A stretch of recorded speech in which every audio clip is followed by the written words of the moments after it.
திராவிட அரசியல் என்பது என்ன? அவங்கள கேளுங்களேன். திருடுவது, திருடுகிற பணத்தை கொள்ளையடிப்பது, பதுக்குவது, ஒதுக்குவது, அதை பாதுகாக்க திரும்பி திரும்பி பதவிக்கு வருவது, அடித்த கொள்ளையிலே மக்களுக்கு 1000-500 பங்கு கொடுப்பது, வெற்று கவர்ச்சி திட்டங்களை 1000 கொடுக்கிறேன், கல்லூரிக்கு போகிற பெண்களுக்கு 1000 கொடுக்கிறேன், குடும்ப தலைவிகளுக்கு 1000 கொடுக்கிறேன், இதையே திரும்ப திரும்ப பேசுவது, இதை பேசி இதையே சாதனையாக மக்கள்கிட்ட சொல்லுவது, இதையும் சாதனை தான். சாராயம் குடிச்சு செத்ததுக்கு 10 லட்சம் கொடுப்பது ஒரு சாதனை தான். அவர்களை பொறுத்தவரைக்கும் ஒரு சாதனை தான், சாதனை தான். இப்போ என்ன பண்ணுவாங்க? என்ன நடக்கும்? மொத்த அமைச்சரும் விக்கிரவாண்டியில் இருப்பாங்க, மொத்த பாராளுமன்ற உறுப்பினர் 40 பேர் விக்கிரவாண்டியில் இருப்பாங்க, மொத்த சட்டமன்ற உறுப்பினர் இங்கே இருப்பாங்க, எல்லா மாவட்ட ஒன்றிய செயலர் இருப்பாங்க. விக்கிரவாண்டி இன்னும் கொஞ்ச நாள் பிதுங்கி வெளியும். யாரும் எங்களைப் போல, என் தங்கை தம்பிகளைப் போல நின்று பேச முடியாது, ஒன்றும் இல்லை. அப்போ எத்தனை வீடு, எத்தனை ஓட்டு, அது கணக்கெடுத்து ஒரு ஓட்டுக்கு இப்போ நாங்கள் இப்போ தானே ஆரம்பிச்சிருக்கோம். வேகமானு வேலை செய்ய போக போக போக போக போக 5000 கொடுக்கலாம்னு இருக்கிறது 7000 ஆகும், 8000 ஆகும், 10,000 ஆகும், 15,000 கூட வரலாம் ஒரு ஓட்டுக்கு. எங்களால் முடிஞ்சது, அதை எங்களால் முடிஞ்சது செஞ்சு விட்டு போவோம், அவ்வளோதானே. வாக்குக்கு பணம் கொடுக்குற அரசியலை அறிவார்ந்த தமிழ் சமூக மக்கள் சகித்துக் கொள்கிறீர்களா? நீங்கள் என்னைக்கு பாருங்க, இங்க பாருங்க, ரஷ்ய அதிபர் ஜோசப் ஸ்டாலின் அவர்கள் தேர்தல் வெற்றியை வாக்கு செலுத்துகிற மக்கள் அல்ல தீர்மானிப்பவர்கள், வாக்கை எண்ணுகிறவன் தாண்டா தீர்மானிக்கிறாருங்கிறார். அன்னைக்கே முடிவிட்டார். 40 ஓட்டில் காட்டுமன்னார் கோயிலில் என் அண்ணன் திருமாவளவன் தோற்றார் என்று அறிவிக்க சொல்லுகிறது இந்த அதிகாரம். 40 ஓட்டு ஒரு ஓட்டா? அதே 40 ஓட்டில் இந்த போது சபாநாயகர் இருக்கிற ஐயா அவர்கள், அப்பா அவர்கள்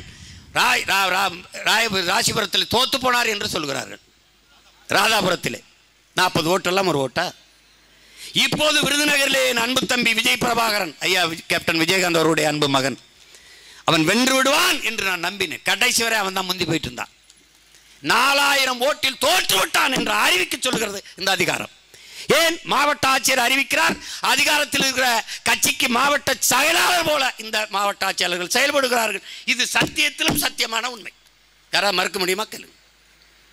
யாரும் மறுக்க முடியாது, தான் உண்மை. எங்களுக்கு ஓட்டு எண்ணிக்கொண்டே வரார்கள், ஒரு குறிப்பிட்ட இடத்தில் நின்று விடுகிறது. 8 விழுக்காட்டுக்கு மேல நகரல, 6 மணி நேரமா ஒரு ஓட்டு ஏத்தல. ஏன்? அதிகாரம் மிக வலிமையானது. ஆனால் இந்த நிலையில் ஒரு நாள் பொறிக்கில் சிக்கிய எலி மாறி இந்த திராவிட எலிகள் சிக்கி தவிக்கல. இந்த புலிகள்கிட்ட மாட்டிக்கிட்டு நீ பார்த்துக்கிட்டே இருந்த. எதுவும் நிரந்தரம் கிடையாது உடன் பிறந்தவர்களே, எதுவும் நிலைத்ததில்லை உலகத்தில், எதுவுமே இல்லை. இந்த வானம் பூமி மலை இதெல்லாம் நான் மலையெல்லாம் நிலைத்தது நினைச்சேன், அதையும் வெட்டி திங்க முடியுது, இவனால திங்க முடியுது. தாயின் மாரை பார்க்கிற போது இந்த மாரை அறுத்து நன்றாக சமைத்து கறியாக்கி சாப்பிடலாம் என்று எந்த ஒரு மகனாவது நினைப்பானா? அந்த உலகத்தில் நினைச்சுப்பார். தாயின் மாரை நல்ல கறி என்று நினைப்பானா? நல்லா ஆக்கி சாப்பிடலாம் என்று நினைப்பானா? இவர்கள் நினைப்பார்கள். இந்த திராவிட கயவர்களுக்கு நினைப்பான். பூமி தாயின் மலை மார்பை மணல் கல்குவாரி என்று கிரசர் என்று நசுக்கி விற்கிறார்கள், காசாக்குகிறார்கள். மலையை எப்படி நீ காசாக்க நினைக்கிறாய்? தாயின் மார்பை கரியாக்க நினைத்தது போல நீ காசாக்க நினைக்கிறாய். மாரிலிருந்து பால் குடிக்கலாம் தம்பி, மாரை அறுத்து ரத்தம் குடிக்கிற கொடுமையை இந்த உலகத்தில் செய்பவர்கள் இந்த திராவிட திருவாளர்கள் தான். இந்திய கட்சி ஏதாவது ஒன்று மலையை ஒன்றால் உருவாக்க முடியுமா? எதுக்கு இந்த வேலையை செய்கிறாய் என்றது யாராவது கேட்டாங்களா? எந்த அதிகாரம் மலை அரங்களை வளர்க்கும்? உன் சட்டம், உன் திட்டம் என்ன? விட்டலாச்சாரியார் படத்தில் வர மந்திரக்கோளா? அப்படி சொன்னவன மலை கடகடன் வரல. அகத்தியர் உருவாக்கிய விந்திய மலையாது? என்னது இது? மலை இல்லாத நிலம் பாலைவனம் என்ற அடிப்படை அறிவு கூட உங்களுக்கு இல்லையா?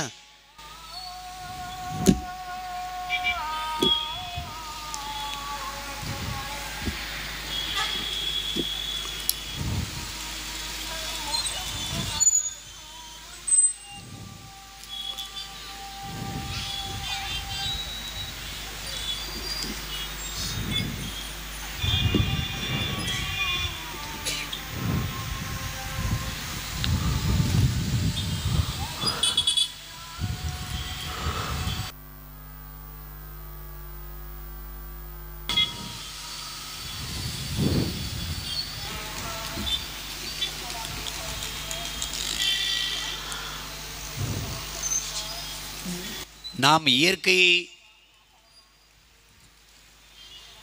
என் தங்கை அபிநயா அவர்கள் கூட சொன்னார்கள், இயற்கையை நேசிக்கிறோம் என்று. நாம் இயற்கையின் பிள்ளைகள். பிள்ளைகள் தாயை நேசிப்பதில் என்ன வியப்பு இருக்கிறது? நாம் கற்கிறோம், உலகெங்கும் கற்கிறோம். உலகத்தில் பேரறிஞர்கள் கற்பித்ததையெல்லாம் படிக்கிறோம். யதார்த்த வாழ்க்கையில் நிறைய பார்க்கிறோம். நம்முடைய அப்பா நம்மாழ்வார் நமக்கு கற்பித்ததை படிக்கிறோம். மணிநீரும் மண்ணும் மலையும் அணிநிலக்காடும் உடையது அரண் என்று நம்முடைய மூதாதை வள்ளுவ பெருமகனார் நமக்கு தந்தருளிய மறைமொழியிலே வேதத்திலே கற்பித்திருக்கிறார். மணிநீரும் உங்களுக்கு தெரிந்த நீர் இல்லை, முதலாளிகள் உறிஞ்சி விற்கிறார்கள். மண்ணும் இல்லை, மலை இல்லை. மணிநீரும் மண்ணும் மலையும் அணிநிலக்காடும் இல்லை. இது நாளையும் விற்பனை பண்டமாக மாற்றியவர்கள்ட்ட நீங்க அதிகாரத்தை திருப்பி திருப்பி கொடுத்துக்கிட்டு எப்படிப்பட்ட கொடுமை வரும்?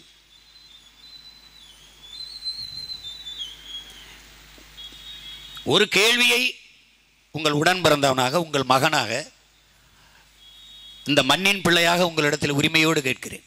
உங்கள் பிள்ளைகளுக்கு, உங்கள் சந்ததியினருக்கு, உங்கள் வாரிசுகளுக்கு எதை வைத்து விட்டு போக போகிறீர்கள்? இந்த கள்ளச்சாராயத்தையா? இந்த டாஸ்மார்க்கையா? எந்த வேலைக்கும் காசு வாங்குகிற இந்த கைவாளி கூட்டத்துக்கிட்டே அதிகாரத்தை கொடுத்து விட்டு அவர்களை விட்டு விட்டு போக போகிறீர்களா? உங்களால் காசு கொடுக்காமல் நல்ல கல்வியை கற்க முடியுமா? நல்ல கல்வியை கற்க முடியுமா? உங்கள் பிள்ளைகளை, பெண் பிள்ளைகளை நம்பி கல்லூரிகளுக்கு அனுப்ப முடிகிறதா? இன்றைக்கு ஒரு தங்கை இறந்து போனால் ஜன்னலில் தூக்கு போட்டு தற்கொலை. யார் ஜன்னலில் தூக்கு போட்டு தற்கொலை பண்ண முடியும்? ஜன்னலில் கயிறை மாட்டி தூக்கில் யார் தொங்கி சாக முடியும்? என்ன நடக்கிறது? கல்லூரிகளுக்கு நம்பி அனுப்ப முடியுமா? உங்களால் அனுப்ப முடிகிறதா? அப்படிப்பட்ட சமூகத்தை நீங்கள் உருவாக்கிறீர்களா? தெருவுக்கு தெரு டாஸ்மார்க்கை திறந்து வைத்து விட்டு சட்டம் ஒழுங்கு எங்கே இருக்கும்?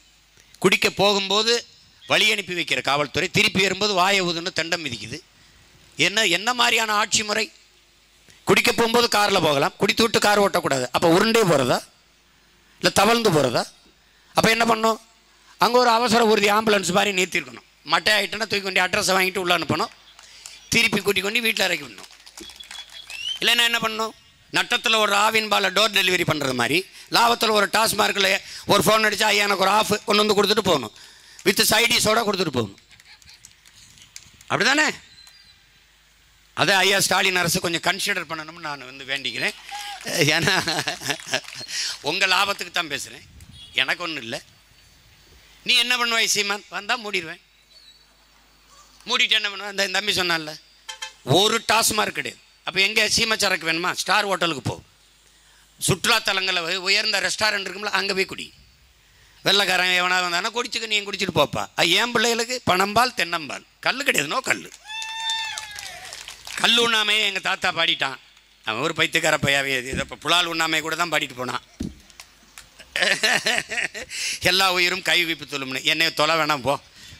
நாங்கள் வேட்டை மரபினர். நாங்கள் ஆதியில் காடுகளில் வேட்டையாடி உண்டவன். என் மரபணுவிலே அசைவம் இருக்குது. சைவம் சாப்பிட்டா எனக்கு அலர்ஜி ஆயிடுது. அது என்ன பண்ணுறது சொல்லுங்கள்? என்ன பண்ணுறது சொல்லுங்கள்? நானாவது பரவாயில்ல, என் மயங்கி 2 பேர் சுத்தமாக தொட மாட்டேங்கிறாங்க. அது மரபணுவில் இருக்குது, என் ரத்தத்தில் ஊறிடுச்சு. மனித கறியை தவிர எல்லா கறியும் தின்னுருக்கான். அதுவும் புறம் சொந்தக்காரனாக இருக்கனால விட்டு வச்சுருக்கான். அது ரொம்ப பேசுனாங்கன்னா போட்ட வேண்டிதான். ஆமாம் ஆமாம். இப்போ என்ன பண்ணுறது? அதுவும் பார்த்தீங்கன்னா அகோரிகள்லாம் அந்த காசியில் பூரா பேரும் மனித கறியை தான் சுட்டு தின்னுக்கிட்டு இருக்கான். அது உயிர் உள்ளதையும் சாப்பிட்றதெல்லாம். அதனால் செத்தவொன்னே சாப்பிட்றது. அது எந்தெந்த பகுதியில் சதை இருக்கோ அதை எடுத்துக்கிட்டு சப்பாத்தியில் வச்சு சிரிக்காத, உண்மையிலே சாப்பிட்றான். வேணா என் தம்பி பாலாட்ட கேளு, அவன் படம் எடுத்தாலும் அங்கே போய் நான் கடவுள் அவன் தான் சொல்லி சிரிப்பான். இது ஒரு கூட்டம். அப்போ பணம்பால் தென்னம்பால் ஏன் நான் ஒன்று கேட்குறேன், இவர்களுக்கு கல்லுக்கடையை திறக்கிறதுல என்ன பிரச்சனை? ஏன் யாருமே கேட்க மாட்டேங்கிறீங்க? திமுகவில் யாரும் விவசாய குடும்பங்கள் இல்லையா? இல்லை அதிமுகவில் யாரும் விவசாயத்துக்கு சார்ந்தவர் இல்லையா? கல்லுக்கு இறக்குவர் சங்கத்தினுடைய தலைவர் எங்கள் ஐயா நல்லுச்சாமி இந்த வயசுலையும் கத்தி சாகுறானே, அவன் காதில் உங்கள் காதில் விழலையா? கல்லில் உங்களுக்கு என்னதாங்க பிரச்சனை? என்ன பிரச்சனை? ஐயோ, ஒவ்வொரு தேசியனத்திற்கும் ஒரு மது இருக்குது உலகம் பூரா. ஒரு நாட்டில் சாம்பன், ஒரு நாட்டில் ஒயின், ஒரு நாட்டில் ஜின், ஒரு நாட்டில் ஓட்கா. ரஷ்யானா ஓட்கா, சில நாட்டில் ஒயின். திராட்சையில் காய்ச்சரா, முந்திரி பருப்பில் காய்ச்சரா, உருளைக்கிழங்குல காய்ச்சரா. எல்லா நாட்டிலும் அந்தந்த நாட்டிற்கு தேசிய மதுபானம் இருக்கு. இது என் நாடு தமிழ்நாடு, தமிழ் தேசம். என் தேசிய இனத்திற்கென்ற ஒரு மதுபானம் பனம்பால், தென்னம்பால், மூலிகை சாறு. கடையில் அப்படிதான் எழுதுவேன், பனம்பால் கிடைக்கும், தென்னம்பால் கிடைக்கும். பனம்பால் 3 மாதம் பருவம் தீந்துரும். போ, தென்னை மரம் 24 மணி எப்பவும் இருக்கு. தென்னம்பால் குடி குடி. நீ எந்த மதுவையும் குடிச்சிட்டு நீ போதும்னு சொன்னவனே பார்த்திருக்கா, மட்டையாகி வாந்தி எடுத்து கிடப்பானே வெளியே போதும்னு சொல்ல மாட்டான். உலகத்திலேயே எவ்வளவு பணம் கொடு, எவ்வளவு நகை கொடு, போதும்னு சொல்ல மாட்டான். வைரம் கொடு, மரகதம் கொடு, மாணிக்கம் கொடு, பவளம் கொடு, போதும்னு சொல்ல மாட்டான். ஆனால் சோறு போடு, போதும்னு சொல்லிடுவான். ஏன்? உணவு வயிறு நெஞ்சவனா அதுக்கு போதும் போதும்ன்றான். அதுக்கப்புறம் போதும்னு ஒரு குடிபானத்தில் சொல்கிறான்னா கல்லில் மட்டும்தான் சொல்லுவான். ஏன்? அது உணவு. உணவின் ஒரு பகுதி அரசியலமைப்பு சட்டம் சொல்லுது. அந்த காலத்திலிருந்தே தமிழன் மரபில் கல் இருக்குது. அதை திறக்கிறதுக்கு உனக்கு என்ன பிரச்சனை? அருகில் இருக்கிற எல்லா மாநிலங்களும் கல் இருக்குது. கேரளா, ஆந்திரா, கர்நாடகா, புதுச்சேரி. இவனுக்கு என்ன பிரச்சனை? திறக்க மாட்டார்கள் திராவிடர்கள். ஏன்? இந்தியாவிலே எத்தனை முதலமைச்சர்களின் உடன் பிறந்தவனே யாருக்கு சாராய ஆலை இருக்கு? சந்திரபாபு நாயுடுக்கா? பினராயி விஜயனுக்கா? சொல்லு. ஒரிசா வேண்ட நவீன் பட்நாயக் இருந்துச்சா? இல்லை பீகாரில் நிதிஷ்குமாருக்கு இருக்கா? இருந்துச்சா? ஆனால் இந்த நாட்டில் ஆண்ட திமுக, அதிமுக 2 கட்சிக்கும் சாராய ஆலைகள். இங்க இருந்தால் சரக்கு எடுத்து டாஸ்மார்க்கு வரும். எப்படி மூடுவான்? எப்படி கள்ளுக்கடையை திறப்பான்? கள்ளுக்கடையை திறந்தால் இந்த டாஸ்மார்க் வியாபாரம் படுத்துக்கிறோம். படுத்தால் வருமானம் குறைஞ்சிடும். யாருக்கு? இவர்களுக்குத்தான். சாராயம் வித்த காசில் நீ என்னடா நல்லது செஞ்சிட முடியும்? எனக்கு உங்களுடைய தோற்றுனர் பேரறிஞர் அண்ணா என்கிற பெருந்தகை மது விற்று வருகிற வருமானம் என்பதே குஷ்டரோகி கையில் இருக்கிற வெண்ணெய்க்கு சமம்ங்கிறாரு. அந்த வெண்ணெயத்தான் ரொம்ப நாளாக இந்த நாய்கள் நக்கி நக்கி தின்னுட்டு கிடக்குது. குஷ்டரோகியில் இருக்க வெண்ணெயை சாராயம் வித்து அதில் வர்ற வருமானத்தை விட்டு வளர்ச்சி, கல்வி கொடுக்குறேன், மருத்துவம் கொடுக்குறேன், ரோடு போடுறேன், இளைஞர்கள் நலன், பெண்களுக்கு கொடுக்குறேன். அத்தனை பேர் தாலியை எடுத்துட்டு 1000 ரூபாய் கொடுத்து என்னத்தை கிழிக்கிறத, நாக்கு ஒழிக்கிறதா? இதெல்லாம் ஒரு முற்போக்கு, இது ஒரு சிந்தனை, இது பகுத்தறிவு. கேவலம். ஒரு ஆட்சி முறையை பாரு. சாமி முடாயி கோயிலுக்கு போகாத, பிராமணர்கள் உள்ளே இருந்துட்டு உள்ளே வராதரா தீட்டுட்டான், வெளியேறிட்டான். உள்ளே விடலவன், கற்பகிரகத்துக்குள்ளே வராத நீ தீட்டுன்ட்டான், சூத்திரன்ட்டான். கோயிலை கட்டினது யார்? எங்கள் அப்பனும் ஆத்தாலும் என் தாத்தனும் பாட்டணும். கோயிலுக்குள்ளே நான் வந்தால் தீட்டு, சரி வெளியில் வந்துட்டேன். கோயிலுக்குள்ளே போகாத முட்டாப்பைய, அறிவு கட்டவன், அவன் தான் போவான். யார்? பெரியார், திராவிட இயக்கங்கள். கோயில் எனக்கு வழிபாட்டு தலம் மட்டுமல்ல, என் இனத்தின் வரலாற்று பேராவணம். என் இன வரலாறு கோயில்களின் மதில் சுவர்களில், கல்வெட்டுகளில் தான் குறிக்கப்பட்டிருக்கு. இவனப்பார் குடவாயில் பாலசுப்பிரமணியம்ங்கிற மகத்தான பெருந்தகை எழுதிய நூல்களை படி. 18ஆம் நூற்றாண்டிலே இந்த கோயிலில், இந்த கல்வெட்டில் இந்த குறிப்பு இருக்கிறாங்கிறது. அப்ப என் இன வரலாறு, என் இன வழிபாட்டில் இருந்தும் வரலாற்றில் இருந்தும் வெளியேற்றியவர்கள் இந்த இந்திய திராவிடர்கள்.